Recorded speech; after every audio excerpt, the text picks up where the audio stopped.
Bueno, pois nada, benvidos hoxe, estamos aquí no Lar de Unta para esta presentación da última obra de Alfredo, que en principio, bueno, se non o coñecéramos, podíamos pensar que podía ser unha obra pictórica, unha obra historiográfica, ou unha presentación da revista ou algo da súa fundación, pero bueno, ao final resulta que é un disco, ¿no?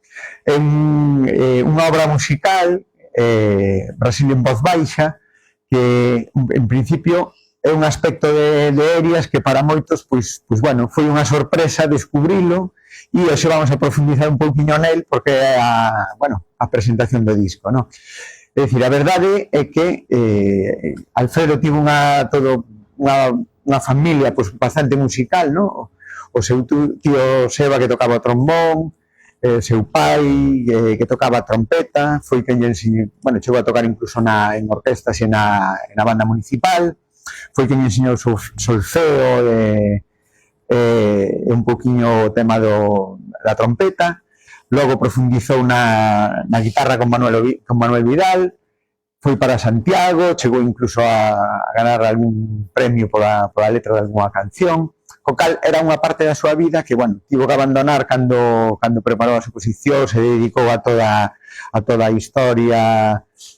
historiografía de toda Galicia, de Betanzos, xestión cultural que levou aquí en todo isto, pero, bueno, foi unha parte que tiña adiada e que agora, cando se xubilou, pois, redescubreu e, bueno, foi unha sorpresa para todos nós, bueno, ou para mí en concreto, e creo que para máis xente, e, bueno, nos vai a presentar o seu primeiro álbum, que hai que decir que en YouTube, na súa canle, xa ten máis de 60.000 visitas, ten tamén máis de 12.000 horas cargadas, 12.900 ou máis horas escoitadas de música, e entonces, bueno, entendemos que é un gran éxito.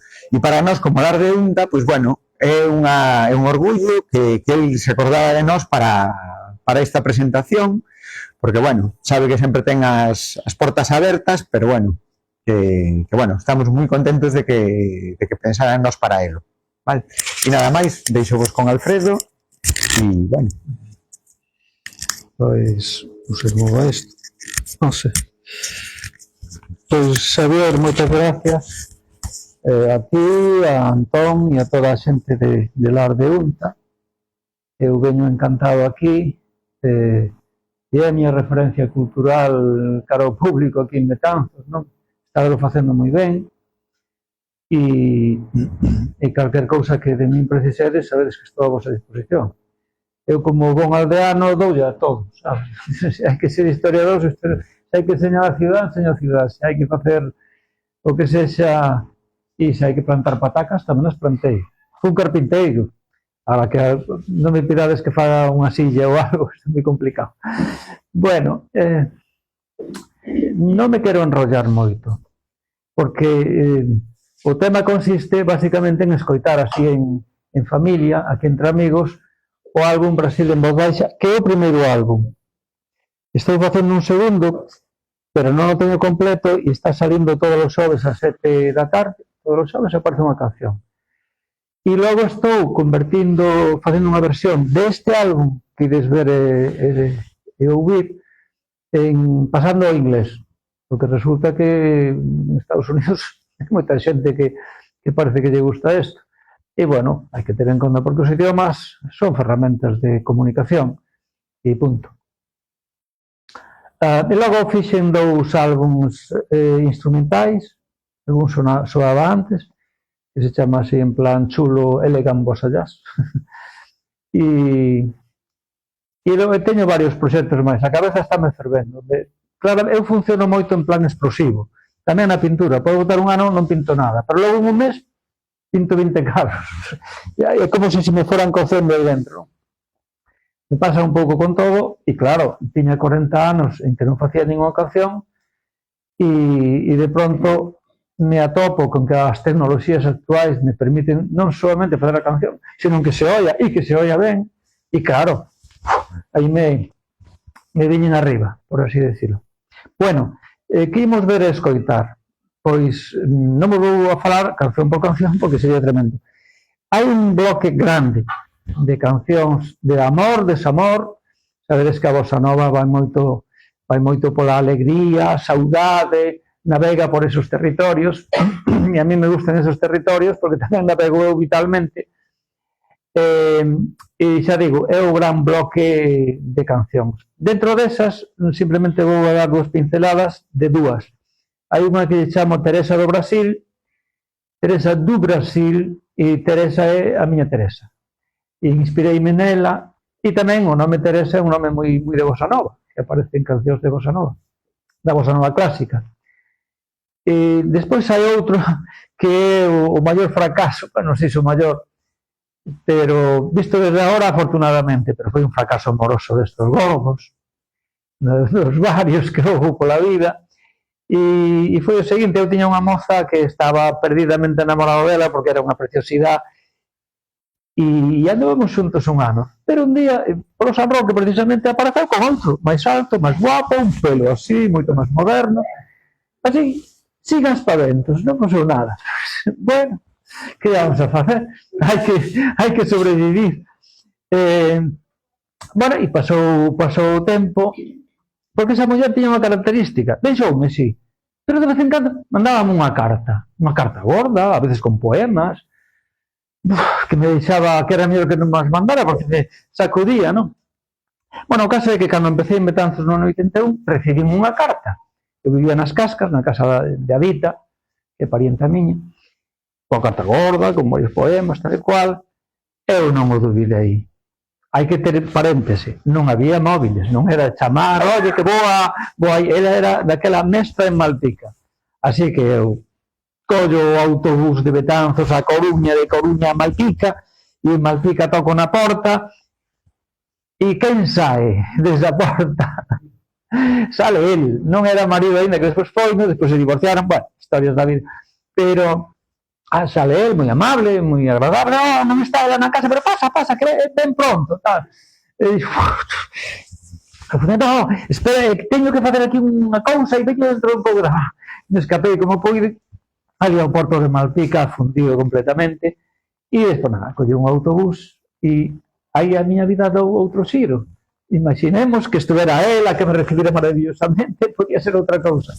Así teño outro xiro, bueno, teño 3 fillos, 2 netas e non me podo queixar. E teño moita sorte con Teresa, que levamos casi 30 anos juntos.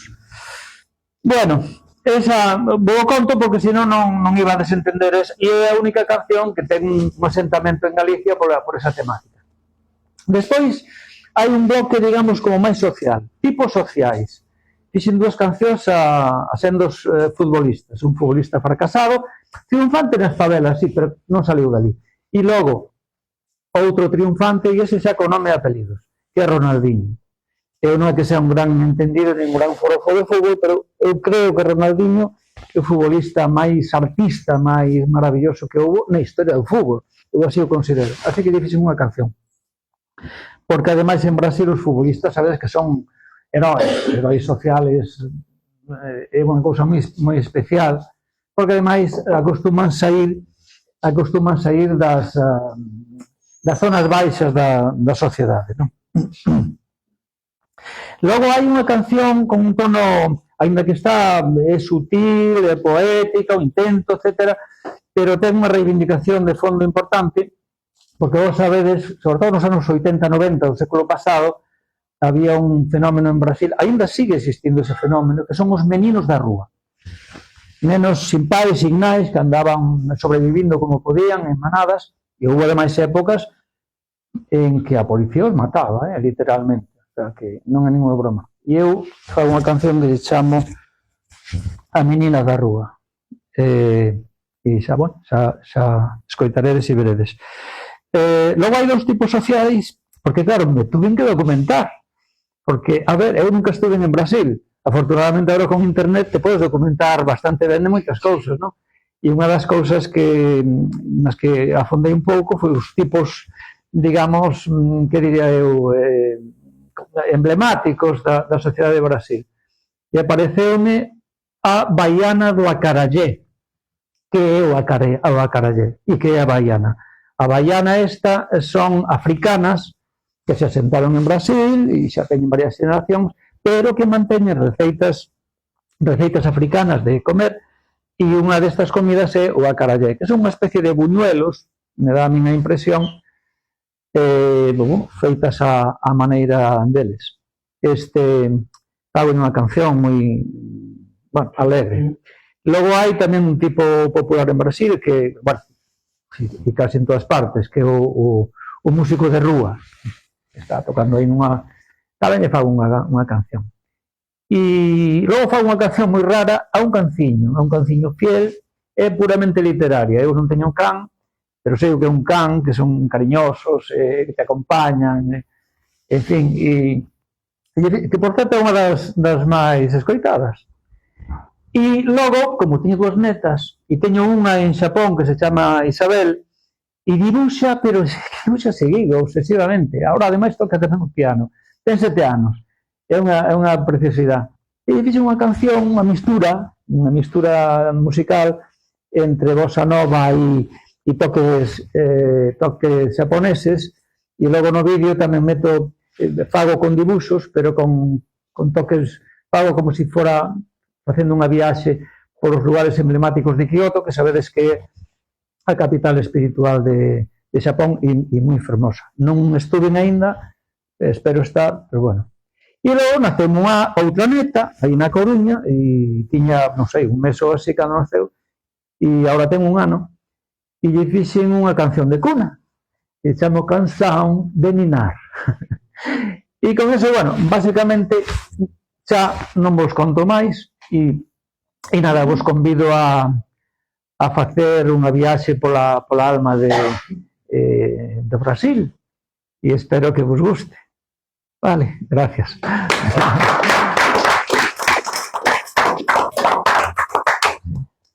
Vamos aí ao play.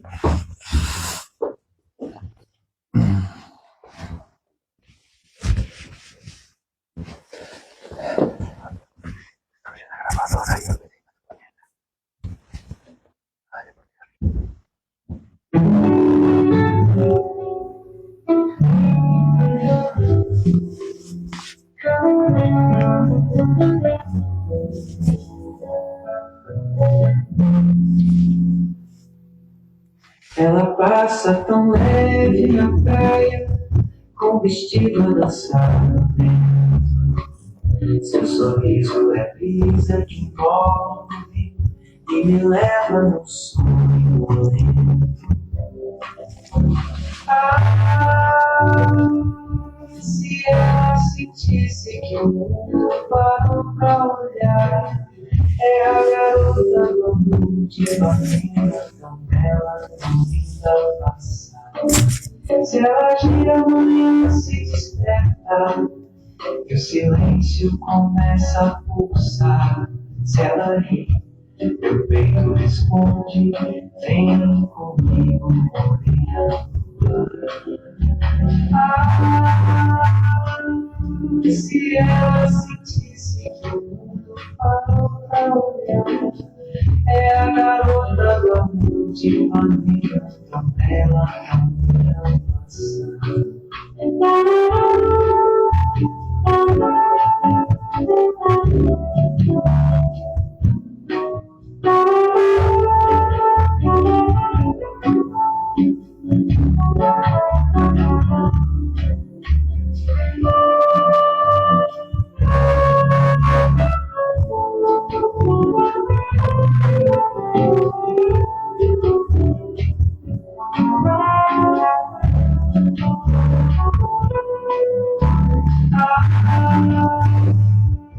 Se ela sentisse que o mundo parou pra olhar, é a garota do amor de Ipanema, tão bela, tão linda passar.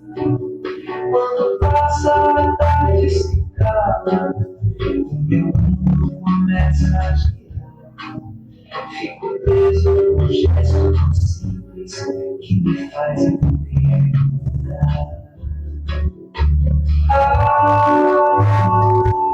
Se ela sentisse que esse amor só quer se mostrar, é a garota do amor de maneira tão minha, tão pior assim.